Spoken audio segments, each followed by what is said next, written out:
We're going to SM North. Nabe-pressure na siya. Cotton candy. Tapos ilalagyan na lang ng label and ipapackage siya. Enjoy ka. Order namin 4 cheese pizza ito na baby. Sarap naman na rin siya. Masarap din siya. March 16, 1:28 p.m. and we're going to SM North. Dahil ang isang to, may nakita daw siyang perfume making.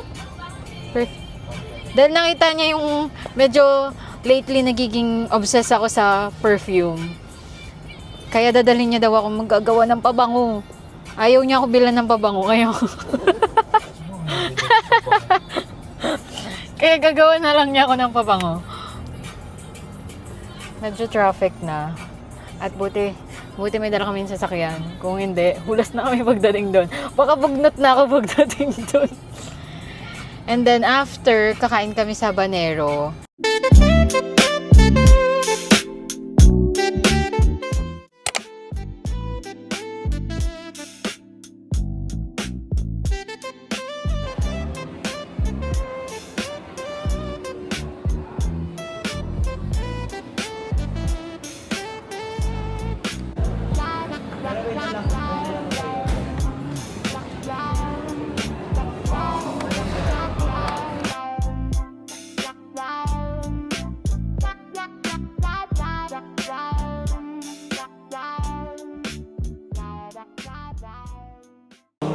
My scent is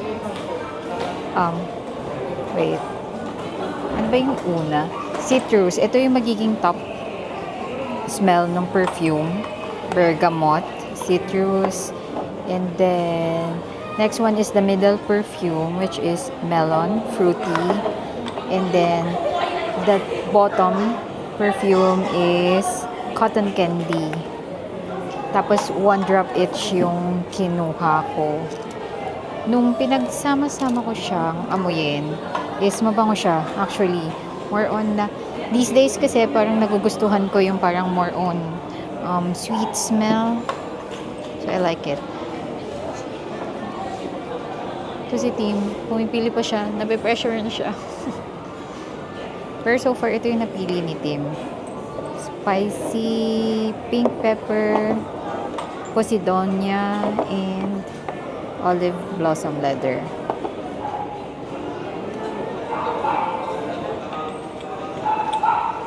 Done na. Okay. For 30 ml. So, for 30 ml, kailangan natin maglagay ng total drops, 150. So, may nakikita kayo 1, 2, 3, 4, 5. Meaning to say, you have trial 1, 2, 3, 4, 5. For example, for trial 1, equal drops lang muna. Trial 2, pag may gusto ka ng i-adjust, 5 drops. 3, 4, pag may gusto ka pang dagdagan ulit, or maging dominant. Ah, okay. Number 5, final na natin. Okay, sige. So, unang gagawin nyo lang, sulat nyo lang 10 to 10 drops. 10 drops each. 10, 10, 10. So, sa 1, lalagyan ko ng 10. 10 drops each. Oh, may melon ka. So, kahit 2 drops. Okay, 2 lang yung melon. Then the rest 10. Okay. 1, 2, 3,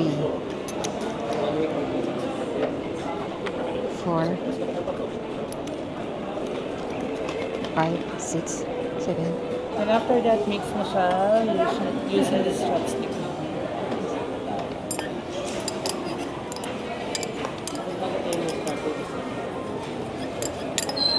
Okay ma'am, sa side studio meron tayo.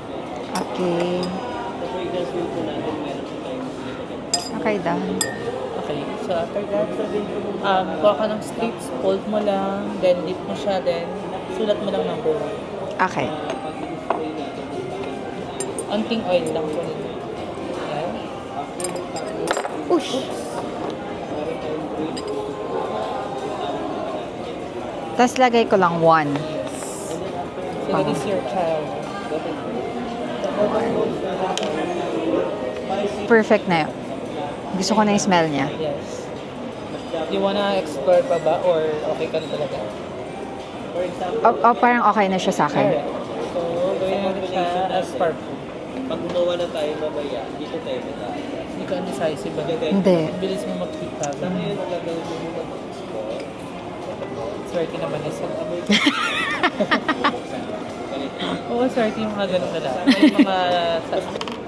Okay, I'm done filling out the form and then bibigay ko na to sa kanila. And I think sila na yung magme-mix-mix sa bottle neto. Si Tim hindi pa rin siya tapos. Confused pa din siya sa kung anong gusto niyang i-formulate.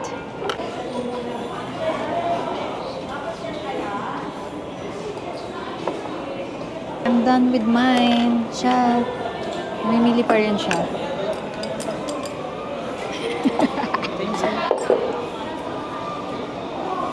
Oh, gusto ko siya. Pintang ko lang ng link. I like it. Bale, ito na yung sa akin. Ang one trial lang ako and then finalize ko na agad. Pero ito, hindi niya pa rin alam yung gusto niya. Hindi niya pa rin alam anong gusto niya. Sa akin parang total of 120 droplets nito. Ito naman parang 24 droplets ng melon. And then for cotton candy, 120 droplets din for a 30 ml perfume. Nagustuhan ko yung outcome. Nahilo na lang talaga ako sa sobrang dami ng inamoy. Pero so far, gusto ko yun. Siguro kapag nagustuhan ko yung scent niya sa katagalan, papagawa pa ako ng isa. Kasi sabi nila, ikikip naman daw yung record ng perfume na ginawa namin. So, ayun, I'm done na. Ilalagyan na lang ng label and ipapackage na lang. And then, pwede ko na siyang iuwi. Siya, di pa rin. Parang siyang scientist. Hindi siya natatapos. Wala pang nakakasatisfy sa smell niya. Mine, tapos na siya. Pero after 2 weeks ko pa siya pwedeng gamitin kasi sabi, kailangan muna ng aging process. So, for 2 weeks, i-store ko muna siya sa place na hindi mainit. Yay! Ang scent na nilagay ko is Ascend, which is second name ni Tim. Kasi wala ko maisip na name. So, ayan na lang. Like it. Okay. Pa-finalize niya na yung kanyang perfume. And ayan, salad niya. Pag ito natapon pa.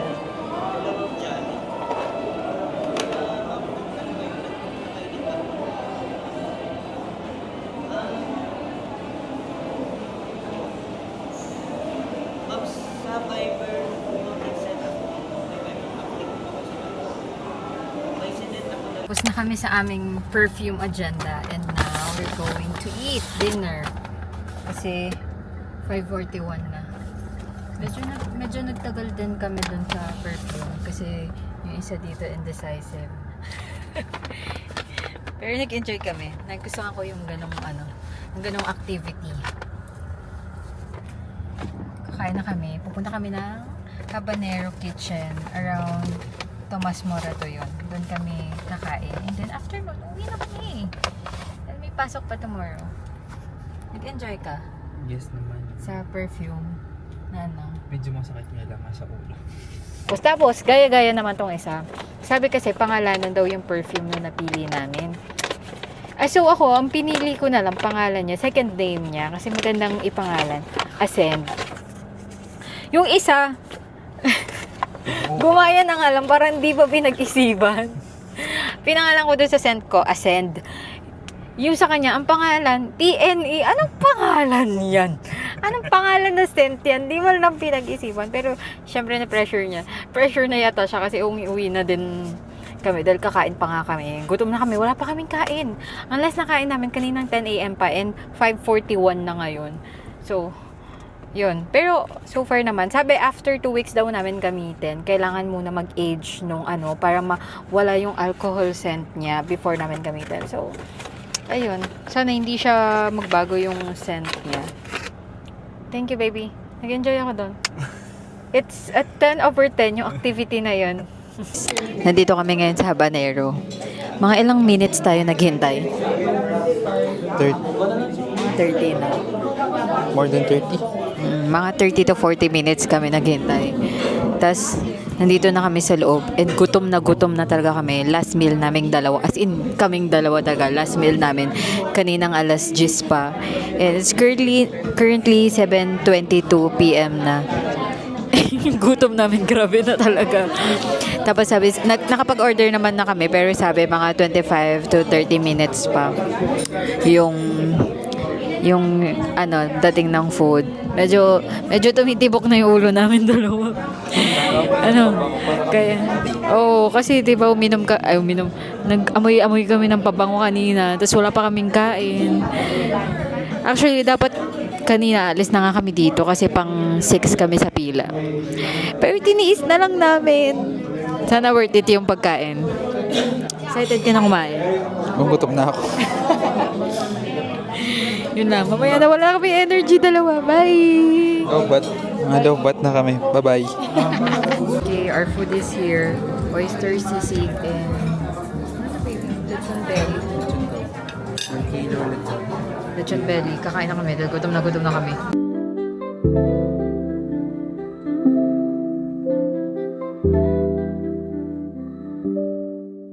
Ang order namin 4 cheese pizza to na baby. Look at that. Ang nipis.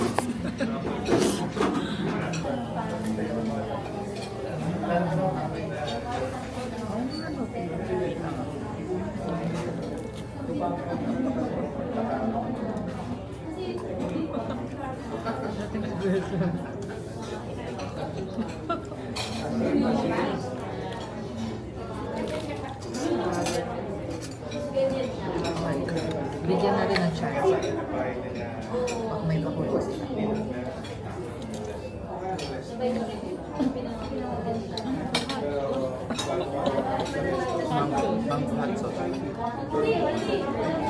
We're finally going home.